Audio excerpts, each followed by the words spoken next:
আসসালামু আলাইকুম everyone. Caption দেখেই বুঝতে পারছেন গত রাত্রে গেস্ট আসছিল। গত রাত্রের ভিডিও। আসলে কারেন্ট ছিল না, খুবই বিদ্যুৎ সমস্যা করতেছিল, একদম কারেন্ট থাকতেছিল না, কারণ এইদিকেও অনেক বন্যায় মানে বন্যাতে একদম তলায় গেছে সব জায়গায়, নিচু এলাকাগুলো। আমাদের কুমিল্লাতে অনেক অনেক বন্যা হয়েছে। যারা খবর দেখেন তারা তো জানেনই, খুবই খারাপ অবস্থা। তো এর মধ্যে যখন গেস্ট আসে এই বন্যার মধ্যে কি করব না করব কিছুই বুঝতে পারতেছিলাম না, কি রান্না করব না করব। তো মাংস রান্না করলাম, একটু ভাজি করলাম, আর হচ্ছে মাছ ভোনা তো আছে। এটা হচ্ছে এমনিতে আলু বেগুন দিয়ে একটু মাংস দিয়ে ভাজি করে ফেললাম। আর এর মধ্যে আমার হাজবেন্ড বলতেছে আমি আবার একটু চিড়া ভাজা খাবো, তার জন্য আবার চিড়া ভাজা করলাম। মানে খুবই অল্প সময়ের মধ্যে এত কিছু রান্না, তারপরে কারেন্ট ছিল না, একদম অন্ধকার। আমি টর্চ লাইট মেরে মেরে, মানে ফ্যানের লাইট টর্চ লাইট মেরে মেরে আমি রান্না করতেছিলাম, এত অন্ধকার। মানে আমাদের চার্জার লাইটগুলোতেও চার্জ ছিল না। তো আর এখানে যে ডিম ভোনা করে ফেললাম, মানে কারেন্ট মিনিটে মিনিটে আসতেছে যাচ্ছে এরকম করতেছে। তো ডিম ভোনা করে ফেলছিলাম।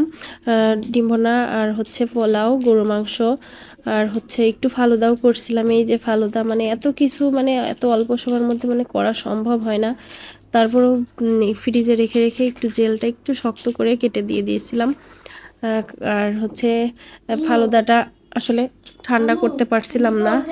তো এইভাবেই হচ্ছে ফালুদাটা রেডি করে ফেললাম। আর এই যে গরু মাংস ভিজতে একটু সময় লাগছিল, তো গরু মাংসটাও একটু রান্না করে ফেললাম। সবসময় আসলে ক্যামেরাটা ধরতে পারিনি, এত অন্ধকার এত অন্ধকার। আর এই যে পোলাওর চাউলটাও আমি ধুয়ে নিয়েছিলাম।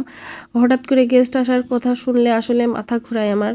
যদি বলে কই আসে তাহলে তো সমস্যা নেই, হঠাৎ করে আসলে আমি একটু নার্ভাস হয়ে যাই আর কি, তাছাড়া কোনো সমস্যা না।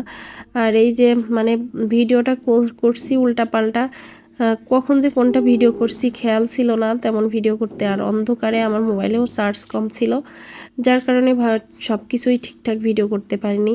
সব কিছুই অল্প অল্প যখন মনে পড়ছে তখন একটু ভিডিও করছি, কারণ মোবাইলটা যে সেট করে রেখে দেবো তেমনও করতে পারতেছিলাম না, কারণ ফোনে চার্জ কম। আর এই ভাজিটা কিন্তু অনেক টেস্ট হয়েছিল, আলু বেগুন দিয়ে একটু মাংস কুচি কুচি করে কেটে দিয়েছিলাম। এইভাবে ভাজি করলে কিন্তু অনেক টেস্ট লাগে।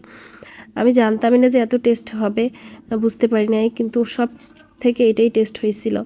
আর গুঁড়া মাছ, একটু ছোটো মাছ রান্না করছিলাম হাতে মাখাই, ওইটাও মাশাআল্লাহ অনেক টেস্ট হয়েছিল। ওইটা আমি প্রথমেই হয়তো দেখাইছি, কারণ সব ভিডিও আমি একবারে দেখাতে পারিনি।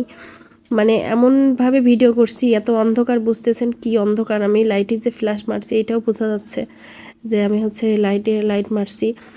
তো ভিডিওটা কেমন লাগলো অবশ্যই জানাবেন। আজকের ভিডিও এই পর্যন্তই। সবাই ভালো থাকবেন, আর আমাদের জন্য কুমিল্লার জন্য সবাই দোয়া করবেন যেন বন্যা থেকে সবাই রক্ষা পাই।